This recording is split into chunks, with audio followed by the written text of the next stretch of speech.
اللہ وبرکاتہ۔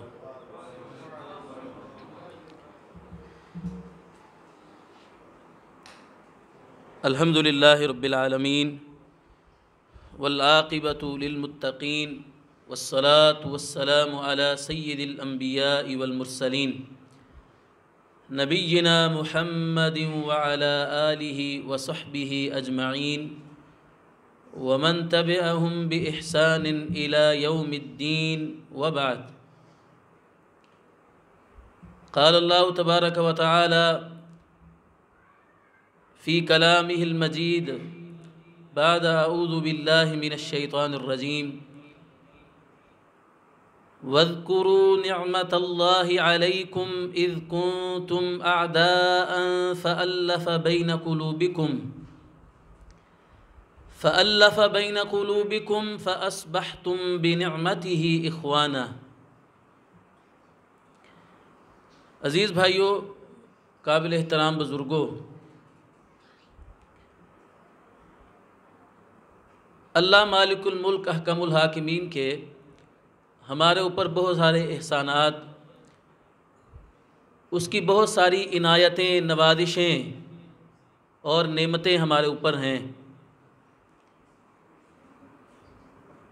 اتنی نعمتوں سے اللہ رب العزت نے ہمیں نوازا ہے کہ اگر کوئی انسان ساری زندگی بیٹھ کر اللہ کی ان نعمتوں کو شمار کرنا شروع کر دے تو فرمایا وَإِن تَعُدُّوا نِعْمَةَ اللَّهِ لَا تُحْصُوهَا، اگر تم اللہ تعالیٰ کی نعمتوں کو شمار کرنے لگ جاؤ تو تم ان کو گن نہیں پاؤ گے۔ تو میرے عزیز بھائیوں، اتنی زیادہ نعمتیں جو اللہ تعالیٰ نے اپنے بندوں کو عطا فرمائی ہیں جن کو شمار میں نہیں لایا جا سکتا،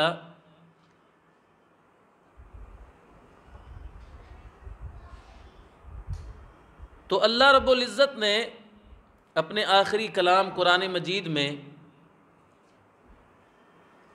اپنے بندوں پر کی جانے والی بعض نعمتوں کو ذکر کیا ہے۔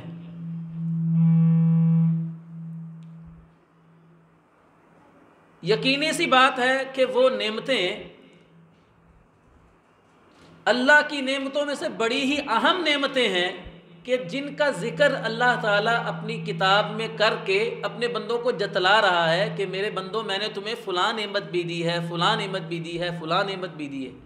نعمتیں تو بہت ساری ہیں، لیکن جن نعمتوں کا اللہ تعالیٰ ذکر کرے اپنی کتاب میں اور احسان جتلائے اپنے بندوں کے اوپر، تو مطلب یہ ہے کہ وہ نعمت کوئی خاص، کوئی عام نعمت نہیں ہے، کوئی معمولی نعمت نہیں ہے، وہ کوئی بڑی خاص نعمت ہے کہ جس کا اللہ تعالیٰ ذکر کر کے بندوں پر احسان جتلا رہا ہے۔ تو وہ چند نعمتیں ہیں جن کو انگلیوں پر گنا جا سکتا ہے کہ جن کا ذکر اللہ نے قرآن میں کر کے اپنے بندوں پر احسان جتلایا ہے۔ انہی نعمتوں میں سے ایک نعمت جس کا ذکر اللہ تعالیٰ نے ان آیات میں کیا ہے جو میں نے ابھی آپ کے سامنے تلاوت کی ہے۔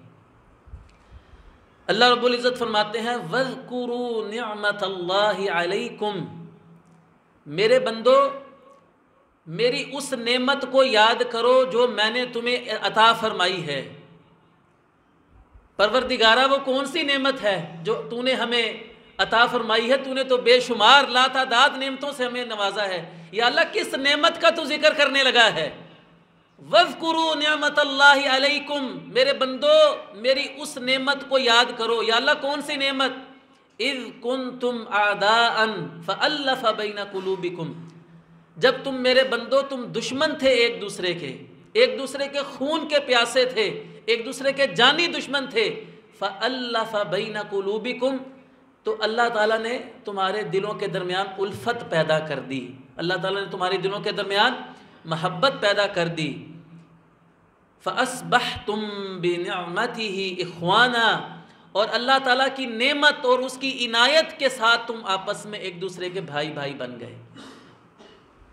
ابھی قاری صاحب کی آپ نے تلاوت سنی، سورہ حجرات کے اندر اللہ تعالیٰ نے ارشاد فرمایا ہے کہ انما المؤمنون اخوہ، کہ بے شک مومن مسلمان ایک دوسرے کے کیا ہوتے ہیں؟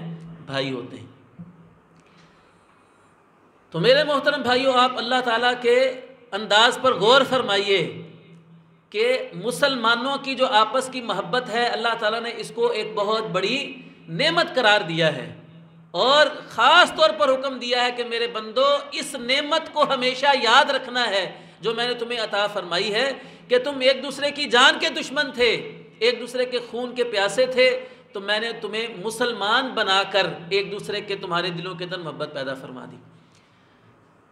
اور ایک اور مقام قرآن مجید کا جہاں اللہ تعالیٰ نے نبی علیہ السلام کو مخاطب کر کے اپنے اس احسان کا ذکر فرمایا ہے، فرمایا هو الذی ایدک بنصرہ وبالمؤمنین، اے میرے محبوب نبی وہ اللہ ہی ہے کہ جس نے اپنی مدد بھی اتاری آپ پر، اور آپ کو ایسے ایمان والے بندے دیے جو آپ کا سہارا بنے، جنہوں نے آپ کی مدد کی۔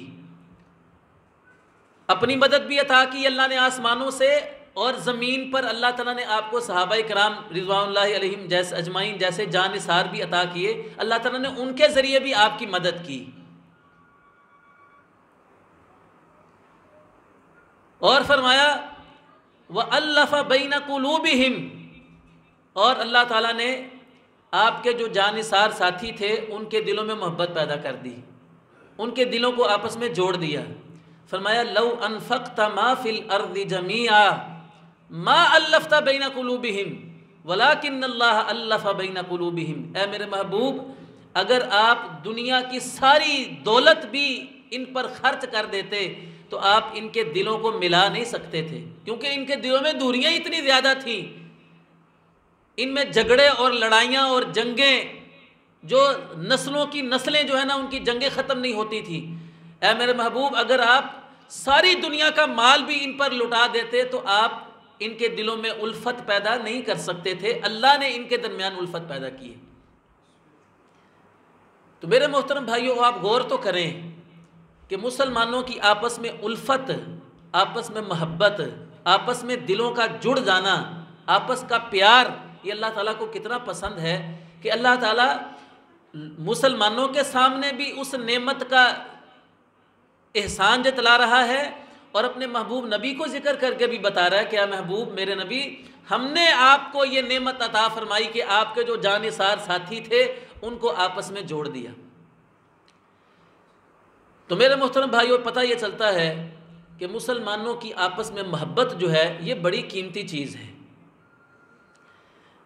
نبی کریم صلی اللہ علیہ وسلم نے ایک حدیث مبارکہ میں جو صحیح مسلم میں ہے، آپ نے ارشاد فرمایا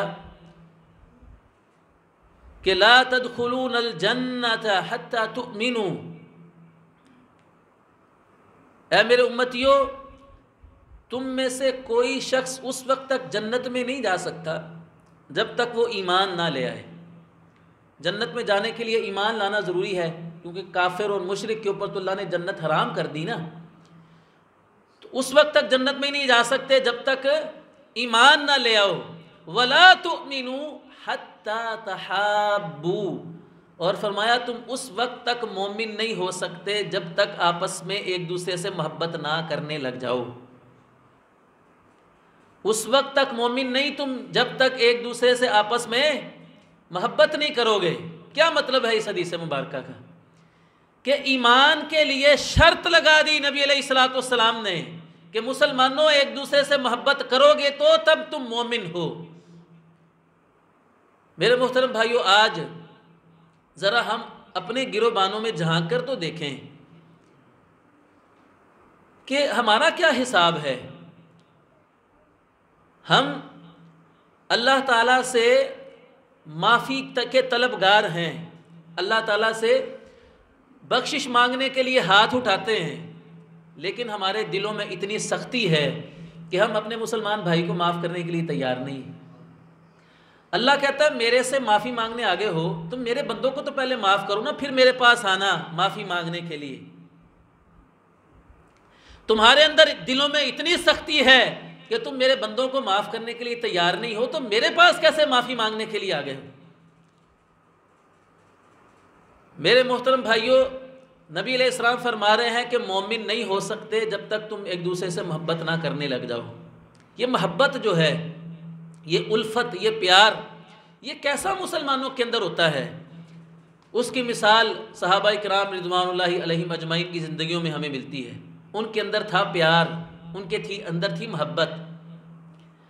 اللہ تعالیٰ نے ایسا ہی نہیں کہا کہ انما المؤمنون اخوہ، مسلمان مومن آپس میں بھائی بھائی ہوتے ہیں۔ صحابہ کرام نے بھائی بھائی بن کر دکھایا۔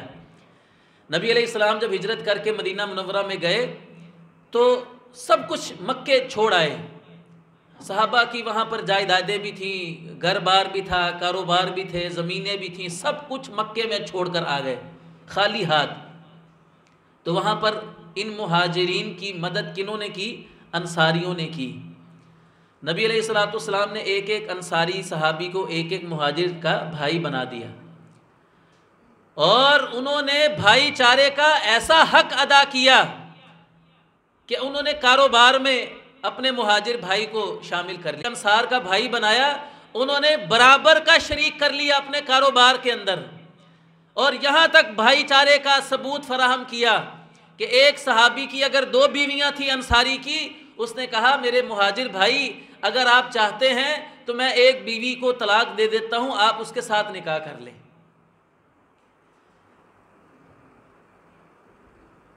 وہ محبت، وہ پیار اور مسلمانوں کی آپس میں تڑپ، نبی علیہ السلام نے فرمایا کہ مسلمانوں کا آپس میں جو پیار اور محبت ہے وہ ایسا ہوتا ہے کہ فرمایا کہ جیسے ایک جسم ہے، پوری دنیا کے مسلمان ایک جسم کی طرح ہیں۔ اور آپ نے فرمایا کہ جس طرح جسم کے ایک کسی عضو کو تکلیف ہوتی ہے تو اس عضو کو صرف تکلیف نہیں ہوتی، وہ تکلیف سارا جسم محسوس کرتا ہے۔ داڑھ ہے نا، داڑھ ایک جسم کا چھوٹا سا حصہ ہے، بالکل داڑھ کے اندر اللہ نہ کرے کسی کو درد ہو تو سارا جسم تڑفتا ہے، رات کی نیند بھی اڑ جاتی ہے۔ اس ایک جسم کے چھوٹے سے حصے کو درد ہو تو سارا جسم جو ہے اس تکلیف کو محسوس کرتا ہے۔ تو پوری دنیا کے مسلمان بھی فرمایا کہ ایک جسم کی طرح ہیں۔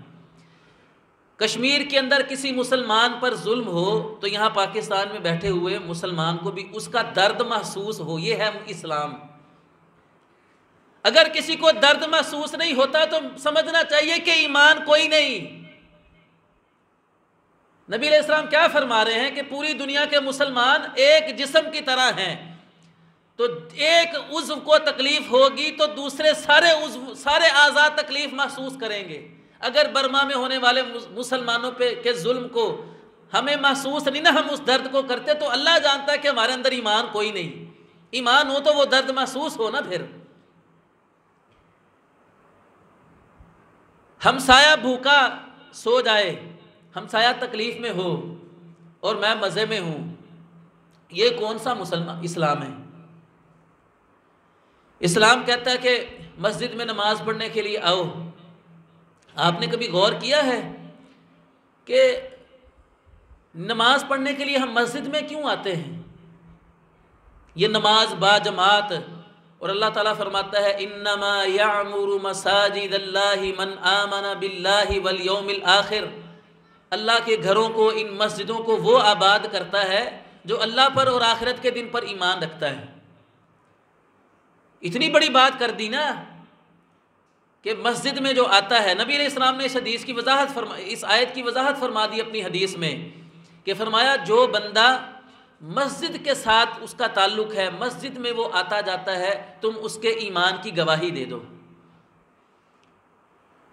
وہ بندہ مومن ہے جو مسجد میں تمہیں آتا جاتا نظر آتا ہے نماز پڑھنے کے لیے، وہ مومن بندہ ہے۔ یہی بات اللہ تعالیٰ نے قرآن کی آیت میں کہی، وہی بات نبی علیہ السلام نے حدیث میں کر دی کہ مسجد کے ساتھ تعلق یہ ایمان کی نشانی ہے۔ ادھر کیا کہا کہ مسلمانوں کا آپس میں محبت کرنا یہ ایمان کی شرط ہے، اس کے بغیر مومن نہیں۔ اور یہاں کیا کہا کہ مسجد کے اندر آنا بھی ایمان ہے۔ اب ان دونوں باتوں کو ذرا جوڑیں تو صحیح۔ مسجد میں ہم نماز پڑھنے کے لیے آتے ہیں، امام صاحب اعلان کرتے ہیں کہ قدم کے ساتھ قدم ملا لیں، کندھے کے ساتھ کندھا ملا لیں، سنتے ہیں نا آپ لوگ۔ اور حدیث میں نبی علیہ السلام ارشاد فرماتے جب آپ لوگوں کو نماز پڑھاتے تو آپ نماز سے پہلے یہ اعلان کرتے کہ سووا صفوفکم، اپنی صفوں کو سیدھا کر لو، مل کر کھڑے ہو جاؤ۔ اور ایک حدیث کے یہ الفاظ ہیں کہ نبی علیہ السلام فرماتے ہیں کہ تم صفوں میں مل کر کھڑے ہوگے تو اللہ تعالیٰ تمہارے دلوں کو آپس میں ملا دے گا، تم صفوں کے اندر فاصلہ کرو گے تو اللہ تعالیٰ تمہارے دلوں کے اندر دوریاں ڈال دے گا۔ اب مجھے میرے محترم بھائیوں بتائیے نا ذرا کہ 10 سال ہو گئے ایک مسجد میں ایک امام کے پیچھے نماز پڑھتے ہوئے، کندھے کے ساتھ کندھا بھی ملا لیا، پیر کے ساتھ پیر بھی ملا لیا، لیکن دل تو ہمارے پھر بھی نہیں ملے۔ پھر کمی کہاں پر ہے؟ پیر کے ساتھ پیر بھی ملا لیا، کندھے کے ساتھ کندھا بھی جوڑ لیا، تو دل ہمارے پھر بھی دور ہیں۔ دلوں کے اندر نفرتیں ایک دوسرے کے لیے ہم نے پالی ہوئی ہیں۔ کسی مسلمان بھائی کے پاس کوئی نعمت دیکھ کر حسد کرتے ہیں ہم، کینہ اور بغض ہمارے دل کے اندر بھرا ہوا ہے۔ یہ دل لے کر ہم نے اللہ کے پاس جانا ہے۔ نبی کریم صلی اللہ علیہ وسلم نے ایک مرتبہ آپ مسجد میں صحابہ کرام کے ساتھ بیٹھے ہوئے تھے، تو آپ نے فرمایا کہ ابھی تمہارے پاس ایک جنتی آئے گا، جنتی آدمی۔ یہ مسند احمد کی حدیث ہے۔ تو صحابہ کرام انتظار کر رہے ہیں کہ وہ کون سا خوش نصیب ہے کہ جس کو نبی علیہ السلام جنت کی بشارت سنا رہے ہیں۔ تو سارے صحابہ باہر دیکھ رہے ہیں نظریں ٹکا کر کے، اب کون سا خوش نصیب آتا ہے جس کو نبی علیہ السلام جنتی کہہ رہے ہیں۔ تو صحابی کہتے ہیں کہ ایک شخص مسجد میں داخل ہوا، اس نے جوتا ہاتھ میں پکڑا ہوا ہے اور اس کی داڑھی سے پانی کے قطرے ٹپک رہے ہیں، معلوم ہوتا ہے کہ وہ تازہ تازہ وضو کر کے آیا ہے۔ اگلا دن ہوا تو نبی علیہ السلام نے پھر فرمایا کہ آج تمہارے پاس ایک جنتی آدمی آئے گا۔ وہی شخص جو ایک دن پہلے آیا تھا آج پھر وہی آیا۔ تیسرا دن ہوا، نبی علیہ السلام نے فرمایا ابھی تمہارے پاس جو مسجد میں بندہ داخل ہوگا نا، یہ جنتی ہے۔ نبی علیہ السلام کسی کو اپنی طرف سے تو نہیں جنتی کہتے نا، وَمَا يَنْطِقُ عَنِ الْهَوَىٰ إِنْ هُوَ إِلَّا وَحْيٌ يُوحَىٰ۔ اللہ کی وحی کے مطابق آپ کسی کو جنتی کہتے ہیں۔ 3 دفعہ آپ نے ایک ہی صحابی کو جنت کی بشارت سنا دی، 3 دفعہ۔ اس صحابی کا نام حدیث کی کتابوں میں موجود نہیں ہے کہ یہ کون سے صحابی تھے کہ جن کو آپ نے 3 مرتبہ جنت کی بشارت سنا دی۔ اب اگلی بات دیکھیں ذرا، حضرت عبداللہ بن عمر بن عاص رضی اللہ عنہ، وہ بھی نبی علیہ السلام کے صحابی ہیں، اور تینوں دن وہ دیکھ رہے تھے یہ معاملہ کہ نبی علیہ السلام ایک ہی بندے کو 3 بار جنت کی بشارت سنا رہے ہیں۔ وہ کہتے ہیں کہ میرے دل میں یہ خیال پیدا ہوا کہ میں پتہ تو کروں کہ یہ شخص آخر کون سا ایسا عمل کرتا ہے کہ نبی علیہ السلام نے اس کو 3 بار جنتی قرار دے دیا۔ اتنے بڑے بڑے جلیل القدر صحابی موجود ہیں، لیکن ان کی موجودگی میں اس صحابی کو نبی علیہ السلام نے 3 بار جنت کی بشارت سنا دی، آخر اس کے اندر کون سی ایسی خوبی ہے؟ کہتے ہیں میں اس صحابی کے پاس گیا اور اس کو جا کر کہا کہ میں آپ کا مہمان بننا چاہتا ہوں، مجھے اپنے گھر میں ٹھہرا لیجیے۔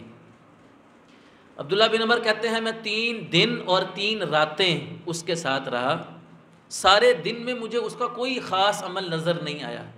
میں رات کو دیکھتا تو وہ ساری رات سویا رہتا، میرا خیال تھا کہ وہ شاید رات کو بہت لمبا چوڑا قیام کرتا ہوگا، تہجد پڑھتا ہوگا، لیکن وہ ساری رات سویا رہا، اٹھا ہی نہیں 3 راتیں، کوئی قیام اللیل نہیں، کوئی تہجد نہیں۔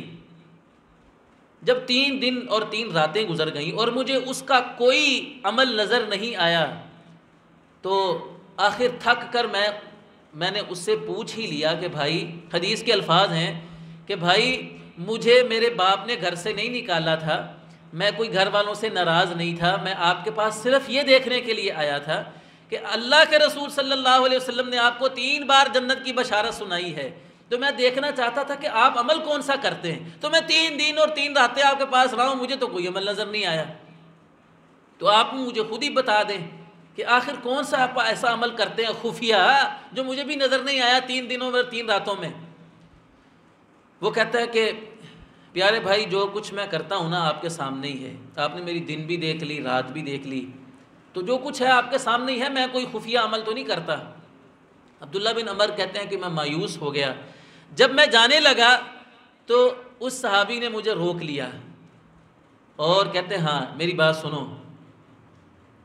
مجھے ایک عمل یاد آ گیا ہے، اور وہ عمل یہ ہے کہ میں اپنے کسی مسلمان بھائی کو ملنے والی نعمت پر حسد نہیں کرتا اور اپنے دل کو ان کے بارے میں صاف رکھتا ہوں۔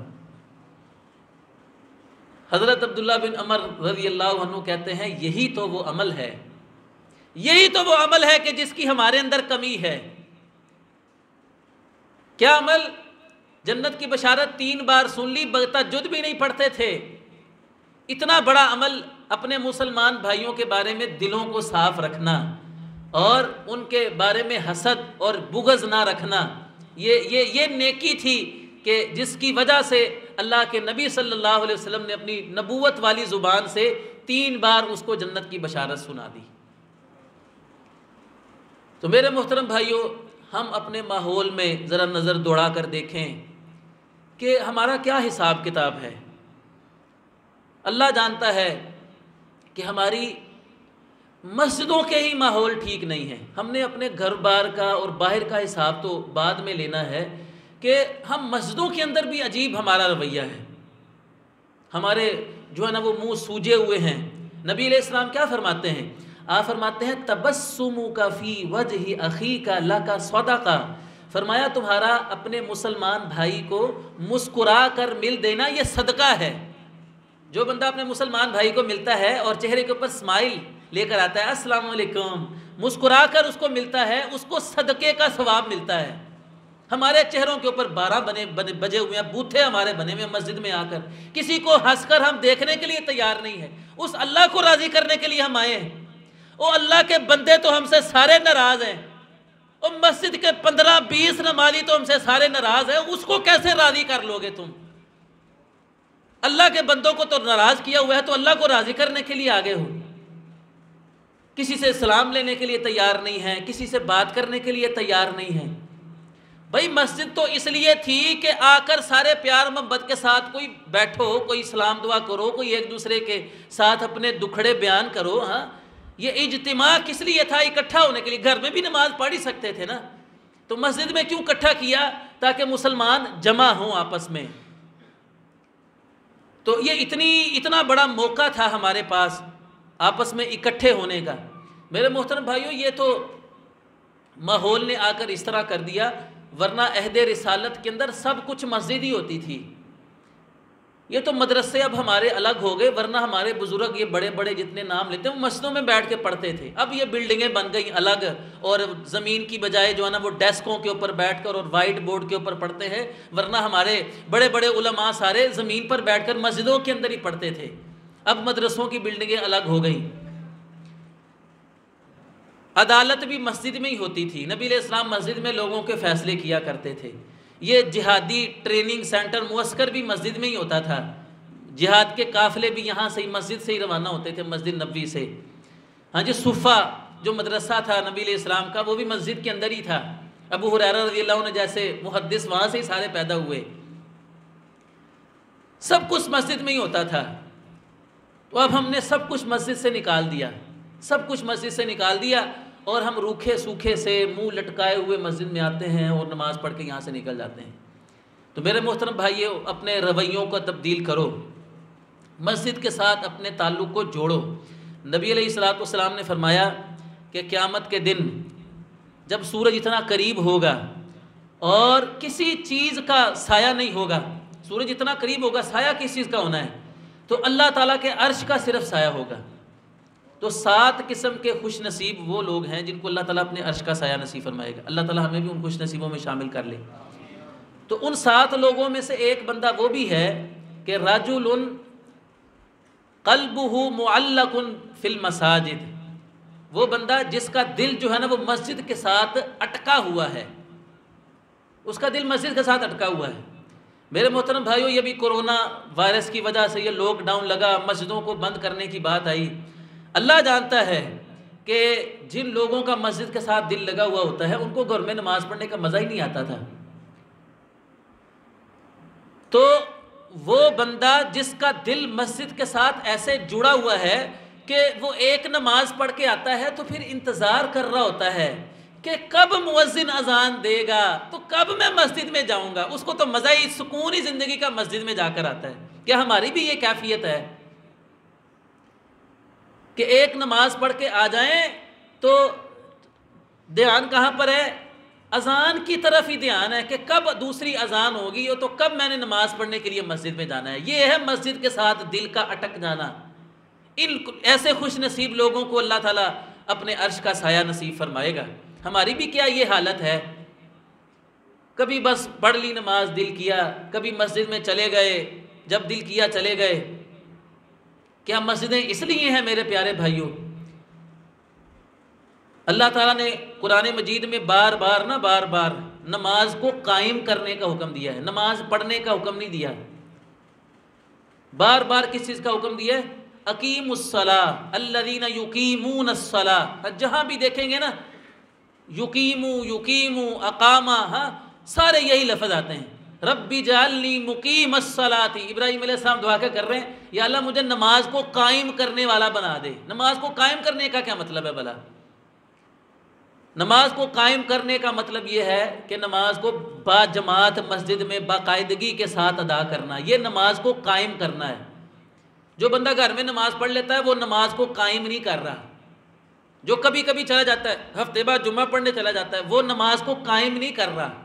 نماز کو قائم کون کر رہا ہے؟ جو پانچوں نمازیں مسجد میں با جماعت پڑھتا ہے، وہ نماز کو قائم کرنے والا ہے. اور آج کل لوگوں نے بڑے بہانے بنائے ہوئے ہیں گھر میں نماز پڑھنے کے لیے. نبی علیہ الصلوۃ والسلام کے ایک صحابی تھے نابینا، سیدنا عبداللہ بن ام مکتوم رضی اللہ عنہ. ان کے عذر ذرا گنتے جائیے، عذر ذرا ان کے گنتے جائیے. نمبر 1 وہ نابینے تھے. نمبر 2 ان کی ٹانگیں بھی کمزور تھیں، چل کر آنے، بڑھاپے کی وجہ سے چل کر مسجد میں بھی نہیں آ سکتے تھے. راستہ جو تھا نا وہ بڑا دشوار گزار تھا. راستہ بھی سیدھا نہیں تھا، سڑک روڈ نہیں بنا تھا مسجد تک آنے تک. اچھا، ان کو ساتھ لے کر آنے والا بھی کوئی نہیں تھا. نبینا بندہ اکیلا مشکل سے آتا ہے، ساتھ کوئی لے کر آنے والا بھی نہیں تھا. بوڑھے بھی تھے. وہ نبی علیہ السلام کے پاس حاضر ہوئے، یا رسول اللہ میں گھر میں نماز پڑھ لیا کروں؟ تو آپ نے فرمایا کہ ہاں. انہوں نے اپنے عذر پیش کیے کہ مجھے لانے والا بھی کوئی نہیں ہے، نظر مجھے آتا نہیں ہے، ٹانگیں میری کمزور ہیں، بوڑھا میں ہو گیا ہوں. تو نبی علیہ الصلوۃ والسلام نے فرمایا کہ تیرے پاس اتنے عذر ہیں تو پڑھ لیا کر گھر میں نماز. آپ نے فوراً اس سے پوچھا کہ هل تسمع النداء، تیرے کانوں میں اذان کی آواز آتی ہے؟ تو انہوں نے عرض کیا کہ ہاں یا رسول اللہ اذان تو میں سنتا ہوں. تو آپ نے فرمایا فعجب، اگر اذان کی آواز سنتا ہے نا تو پھر تجھے مسجد میں ہی آنا پڑے گا. ہماری تو آنکھیں بھی ٹھیک ہیں الحمدللہ، ہمارے تو روڈ بھی بنے ہوئے ہیں، صاف ستھری سڑکیں ہیں، ہماری تو ٹانگیں بھی صحیح سلامت ہیں، دنیا کے سارے کام ہم کر لیتے ہیں، تو مسجد میں آتے ہوئے کیا ہمیں مسئلہ ہوتا ہے؟ اور ابو داود وغیرہ کے اندر حدیث ہے، نبی علیہ الصلوۃ والسلام نے فرمایا من سمع النداء فلم یأتہ فلا صلاۃ لہ الا من عذر. جو بندہ اذان سن لیتا ہے اور پھر مسجد میں نماز پڑھنے کے لیے نہیں آتا، اس کی کوئی نماز نہیں. فلا صلاۃ لہ، ہمارے علی حدیثوں کو بڑی حدیث یاد ہے نا، لا صلاۃ الا بفاتحۃ الکتاب، سورۃ فاتحہ کے بغیر نماز نہیں ہوتی. یہاں پر بھی وہی لفظ ہے لا صلاۃ لہ. اذان سن کے مسجد میں نماز پڑھنے نہیں آتا، اس کی نماز نہیں ہوتی. وہابیوں جس طرح سورۃ فاتحہ کے بغیر نہ کہتے نماز ہوتی، اس بندے کی بھی نماز نہیں ہوتی جو اذان سن کر مسجد میں نہیں آتا اور گھر میں ہی نماز پڑھ لیتا. فرمایا اس کی نماز ہے ہی نہیں. اذان اس نے سن لی نا تو اس کو مسجد میں آنا پڑے گا. الا من عذر، ہاں اگر کوئی عذر اس کے پاس ہے. عذر اب کیا ہے؟ عذر میں ایک تو ہے بارش ہو رہی ہو تو پھر بندہ گھر میں نماز پڑھ لے. اس میں تو بلکہ مسنون ہی یہی ہے کہ مؤذن جو ہے وہ حیا علی الصلاۃ حیا علی الفلاح کی جگہ وہ کہے گا کہ الا صلوا فی رحالکم، کہ اپنے گھروں میں ہی نماز پڑھ لو. مؤذن یہ کہے گا اذان کے اندر، تو لوگ گھروں میں نماز پڑھ لیں گے. ایک عذر یہ ہے. دوسرا عذر ہے بیماری. ہم نزلہ زکام بخار یہ کوئی بیماریاں نہیں ہیں. ایسی بیماری کہ جس پر انسان پیرالائز ہو جائے، بستر کے اوپر پڑا ہوا ہے، جا ہی نہیں سکتا، اٹھ ہی نہیں سکتا. اللہ معاف فرمائے کسی کو فالج ہو گیا، ہاں جی، کوئی ایسا ہسپتال میں مریض پڑا ہوا ہے، کسی کو کوئی ڈرپ لگی ہوئی ہے، ہاں جی، کوئی اور سلسلہ ایسا ہے کہ وہ بیچارہ بستر سے اٹھ ہی نہیں سکتا، تو وہ گھر میں نماز پڑھ لے، اس کے علاوہ کسی بندے کو اجازت نہیں ہے کہ وہ گھر میں نماز پڑھے۔ پھر میرے محترم بھائیوں، ہم جب مسجد میں آ جاتے ہیں تو مسجد، آپ نے کبھی سوچا ہے کہ مسجد ہے کیا؟ مسجد کو پتہ کیا کہتے ہیں؟ مسجد کو بیت اللہ، اللہ نے کہا ہے کہ یہ اللہ کا گھر ہے۔ کبھی سوچا ہے آپ نے کہ اللہ کا گھر، اللہ کا گھر کوئی عام جگہ نہیں، اس کائنات کا بادشاہ، اس کا گھر مسجد، اللہ کا گھر۔ وہ کسی وڈیرے کے گاؤں کا کوئی وڈیرا ہوتا ہے، اس کے گھر میں جاؤ ہاں تو کس طرح ادب اور احترام کے ساتھ ہم جائیں گے کہ ہم فلانے سے ملنے جا رہے ہیں۔ کوئی ایم این اے، کوئی ایم پی اے، کوئی کونسلر، ہاں اس کے پاس جائیں تو کتنے ادب احترام کے ساتھ جاتے ہیں، اس کی مجلس کے کچھ آداب ہوتے ہیں، اونچی آواز میں بات نہیں کریں گے اس کے سامنے۔ اور یہ کائنات کے شہنشاہ، شہنشاہوں کے شہنشاہ کا یہ گھر ہے، اللہ کا گھر، تو اس کا کوئی ادب احترام نہیں ہے۔ مسجد کے آداب کو میرے محترم بھائیوں ہم ملحوظ رکھیں، دوسرے مسلمانوں کے ساتھ ہمارا رویہ بڑے پیار محبت والا، بڑا نرم دلی والا ہو، دوسروں کا احساس کریں۔ اگر کوئی مسلمان بھائی ہمارا مسجد میں نہیں آتا تو اس کے گھر چلے جائیں پتہ کرنے کے لیے۔ سنن نسائی کے اندر حدیث ہے، یہ بڑی پیاری حدیث ہے۔ نبی علیہ السلام کے ایک صحابی کچھ دن مسجد میں نماز پڑھنے کے لیے نہیں آئے، تو آپ علیہ السلام نے ایک صحابی کو ان کے گھر میں بھیج دیا کہ جاؤ پتہ کر کے آؤ کہ وہ آ کیوں نہیں رہا۔ ہم نے بھی کبھی ایسے کیا ہے، ہم بھی کبھی اپنے نمازیوں کے بارے میں ایسے پریشان ہوئے ہیں کہ فلاں اللہ خیر کرے وہ بیمار نہ ہو، پتہ نہیں اس کے ساتھ کیا معاملہ ہو رہا ہے، وہ آ کیوں نہیں رہا مسجد میں۔ ہم بھی کبھی کسی کے گھر گئے ہیں۔ نبی علیہ السلام نے صحابی کو بھیجا کہ جاؤ اس سے جا کر اس کی خیر خبر لے کر آؤ کہ مسجد میں کیوں نہیں آ رہا کتنے دنوں سے۔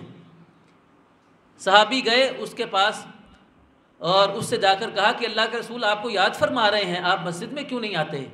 تو انہوں نے بتایا کہ میرا بیٹا فوت ہو گیا ہے، میرا بیٹا فوت ہو گیا، میں اتنا پریشان ہوں کہ میں گھر سے نکلتا ہی نہیں ہوں، اس لیے میں مسجد میں نہیں آ رہا۔ تو وہ صحابی جو پیغام لے کر گئے تھے اللہ کے نبی کا، وہ نبی صلی اللہ علیہ وسلم کو آ کر انہوں نے بتایا کہ یا رسول اللہ وہ اس طرح اس کا معاملہ ہوا ہے کہ اس کا بیٹا فوت ہو گیا تو وہ بڑا پریشان ہے، آپ نے فرمایا کہ اس کو بلا کے لاؤ۔ گئے صحابی، اس صحابی کو بلا کر لائے۔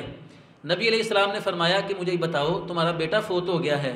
اس نے کہا کہ ہاں میرا بیٹا فوت ہو گیا ہے۔ آپ نے فرمایا کہ اگر تجھے جنت مل جائے، جنت مل جائے صبر کرنے پر، تو یہ سودا تجھے قبول ہے؟ تو اپنے بیٹے کی وفات پر صبر کر لے اور اللہ تعالیٰ تجھے اس کے بدلے میں جنت دے دے، تو یہ تجھے قبول ہے سودا، اس کے بجائے کہ تو گھر میں بیٹھا رہے پریشان ہو کر روتا رہے، یہ سودا تجھے قبول ہے کہ صبر کر اللہ تعالیٰ تجھے جنت عطا فرما دے؟ تو وہ صحابی کہتا ہے یا رسول اللہ مجھے جنت کا سودا جو ہے نا وہ قبول ہے۔ ساری پریشانی ختم ہو گئی، کس چیز کا نام سن کر؟ جنت کا نام سن کر، کہ جنت مل جائے مجھے اور کیا چاہیے، صبر، جو نقصان ہونا تھا وہ تو ہو گیا نا، ہاں رونے سے پیٹنے سے وہ بیٹا واپس تو آئے گا نہیں۔ اس حدیث سے ہمیں پتہ کیا چلتا ہے کہ نبی علیہ السلام جو تھے وہ اپنے صحابہ کی اپنی نماز، نبی علیہ السلام امام تھے نا، تو امام صاحب کو اپنے نمازیوں کا خیال رکھنا چاہیے کہ کوئی کیوں نہیں آ رہا، کسی کو کوئی پریشانی ہے اس کے پاس جایا جائے، ہاں جی۔ پھر نبی علیہ السلام نے فرمایا افشوا السلام، سلام کو عام کرو۔ ایک حدیث میں صحیح مسلم میں ہے کہ نبی علیہ السلام سے پوچھا گیا کہ ای الاسلامی خیر، اے اللہ کے رسول کون سا اسلام بہتر ہے، یعنی اسلام کا کون سا عمل جو ہے وہ سب سے اچھا ہے؟ تو آپ علیہ السلام نے فرمایا کہ اطعموا الطعام وافشوا السلام، یہ دو حکم جو ہے نا وہ اسلام کے سب سے پیارے ہیں کہ تم کھانا کھلاؤ لوگوں کو اور لوگوں کو سلام کرو۔ اور صحابہ اکرام اس قدر سلام کو عام کیا کرتے تھے کہ اگر دو صحابی جا رہے ہیں، اگر بیچ میں کوئی درخت آ گیا نا تو وہ دونوں صحابی آپس میں جدا ہوئے ہیں تو آپس میں جب دوبارہ ملتے تھے تو دوبارہ آپس میں سلام لیتے تھے، یہ ہے افشوا السلام۔ اور ایک حدیث میں آتا ہے کہ جس کو جانتے ہو اس کو بھی سلام کرو، جس کو نہیں جانتے اس کو بھی سلام کرو۔ یہ سلام کا محبت کے ساتھ بھلا کیا تعلق ہے؟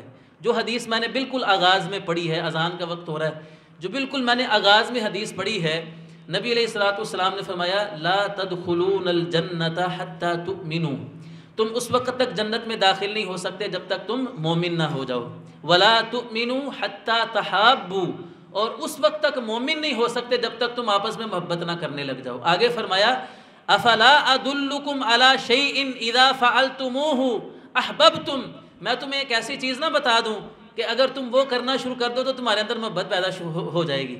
تو صحابہ نے کہا کہ کون سی ہے یا رسول اللہ وہ چیز؟ آپ ہمیں افشوا السلام، آپس میں سلام کو عام کرو تو تمہارے درمیان محبت پیدا ہو جائے گی۔ آپ یقین کریں، تجربے کی بات ہے کہ ایک بندے کو آپ روزانہ ہی ملتے ہیں مسجد میں نا، روزانہ آپ آتے ہیں اس کے پاس، اس کے ساتھ مونڈے کے ساتھ مونڈا، پیر کے ساتھ پیر جوڑا ہوا ہے، نماز پڑھتے ہیں لیکن نماز پڑھ کے سلام پھیرا اور وہ گئے، 1 سال 2 سال 3 سال نماز پڑھتے ہو گئے اس کے ساتھ مونڈا ملا کر، لیکن اس کا نام ہی نہیں پتا۔ ایسا بھی ہوتا ہے ہماری مسجدوں میں، یہ تو گاؤں ہے نا، یہاں تو محدود لوگ ہوتے ہیں، شہروں میں تو ایسا ہوتا ہے، کتنے سال نماز پڑھتے رہتے ہیں اور اس کا نام بھی نہیں آتا ہوتا۔ تو افشوا السلام، یہ جو سلام ہے نا، یہ ابتدا ہے دوستی اور محبت کی۔ جب آپ کسی سے سلام لیں گے پھر وہ آپ کا حال چال پوچھے گا، پھر ہاں جی کیا کرتے ہیں بھائی، آپ کا نام کیا ہے، کہاں سے آتے ہیں، اس طرح سلام دعا جو ہے نا وہ شروع ہو جاتی ہے اور پھر تعلق بن جاتا ہے۔ اور یہ مسجدیں جو ہیں میرے محترم بھائیو، آخری بات کر رہا ہوں، اس کے اندر دیکھیں مسلمان یہاں پر مختلف طرح کے آتے ہیں، کوئی امیر ہوتا ہے کوئی غریب ہوتا ہے۔ جب مسجد میں ایسا ماحول ہم بنائیں کہ ایک امیر بندہ یہاں پر ہو اور مسجد کے اندر کوئی کمزور ہو تو وہ اس سے پوچھے کہ اللہ تعالیٰ نے مجھے عطا فرمایا ہے، میں صاحب ثروت ہوں، میرے ساتھ مونڈا ملا کے کھڑے ہونے والا تو کمزور ہے، تو اس کی مدد میں نے کرنی ہے نا، کیونکہ اللہ نے مجھے دیا ہے۔ یہ کبھی ہم نے غور کیا مسجد کا یہ پہلو؟ میرے ساتھ کھڑے ہونے والا جو نمازی ہے وہ بیچارہ کمزور ہے، اس کو مدد کی ضرورت ہے، میں اس کی مدد کروں۔ یقین جانیے ہم نے مسجد کے اندر نا، اپنی مسجد کے اندر لاہور میں اپنی مسجد کے اندر کتنے رشتے کرائے ہیں، ایک نمازی کا بیٹا دوسرے نمازی کی بیٹی، ایک کی بیٹی دوسرے کا بیٹا، ایسے تعلق بنتے ہیں مسجدوں کے اندر۔ یہ کب ہوگا سارا کچھ؟ کہ جب ہم آپس میں ایک دوسرے کے ساتھ مل بیٹھیں گے۔ آخری بات دیکھیں، نبی علیہ السلام نے فرمایا تحادو تحابو، ایک دوسرے کو ہدیہ دیا کرو، تحفے دیا کرو، اس سے محبت بڑھتی ہے۔ اچھا، تحفہ یہ نہیں ہوتا کہ کوئی بہت قیمتی چیز ہو تو وہی تحفہ ہوتا ہے۔ نبی علیہ الصلوۃ والسلام نے فرمایا کہ کسی کو ہدیہ دینے کے لیے اگر تمہارے پاس پایا ہے نا، پایا بکرے کا پایا جو ہوتا ہے وہ بھی ہے تو وہی دے دو، اسی کی دعوت کر دو۔ معمولی چیز سمجھی جاتی ہے نا، ہمارے ہاں تو ایک بڑی اچھی ڈش ہے، لیکن عربوں کے ہاں پائے کو معمولی چیز سمجھا جاتا ہے، اس لیے آپ نے فرمایا کہ اگر پایا ہی دے سکتے ہو تو وہی دے دو، کوئی چیز حقیر نہ سمجھے اپنے بھائی کو تحفہ دینے کے لیے۔ تو ہم مسجد میں دعوت کا اہتمام کریں، ہفتہ مہینے بعد سارے نمازیوں کو اکٹھا کر لیں، ہاں جی، ان کو کوئی جو صاحب ثروت نمازی ہے یا آپس میں پیسے ملا لیں اور ملا کر دعوت کریں، سارے دوستوں کو بیٹھائیں، ہاں جی، آپس میں اسلام دعا کریں، ہاں بھائی آپ کو کوئی چیز کا کوئی مسئلہ ہو، کوئی مسجد کا کوئی معاملہ ہو اس کے اوپر ڈسکس کریں، آپس کا کوئی کسی کا گھریلو کوئی معاملہ ہو وہ کریں، آپس میں بات چیت۔ تو میرے محترم بھائیو، یہ مسجد جو ہے ہمیں اکٹھا کرنے والی ہے، تو ہم اس کو آپس میں اکٹھ کی جگہ جو ہے نا وہ بنائیں۔ اللہ تعالیٰ ہمیں عمل کی توفیق عطا فرما دے اور ہمیں وہ محبت ہمارے دلوں کے اندر پیدا فرما دے کہ جس کا ذکر اللہ تعالیٰ نے فرمایا ہے کہ وَاذْكُرُوا نِعْمَةَ اللَّهِ عَلَيْكُمْ، جو اللہ نے نعمت ہمارے اوپر کی ہے، اللہ تعالیٰ وہ نعمت ہمیں نظر نہیں آ رہی، وہ ہماری اپنی سستیوں اور کمزوریوں کی وجہ سے ہم نے اس نعمت کو ٹھکرا دیا ہے، اللہ کی عطا کی ہوئی نعمت کو۔ تو اللہ کرے کہ وہ نعمت اللہ کی جو محبت والی ہے وہ دوبارہ ہمارے اندر لوٹ آئے، ہمارے چہروں پر مسکراہٹیں آ جائیں اور ہم اللہ کے گھروں میں اسی طرح پیار محبت کے ساتھ اتفاق کے ساتھ جو ہے وہ اللہ کی عبادت کریں، اور دنیا جو ہے وہ ہماری مثالیں دے کہ دیکھو مسلمان آپس میں کتنی محبت کرتے ہیں۔ اقول قولی ھذا وآخر دعوانا ان الحمد للہ رب العالمین۔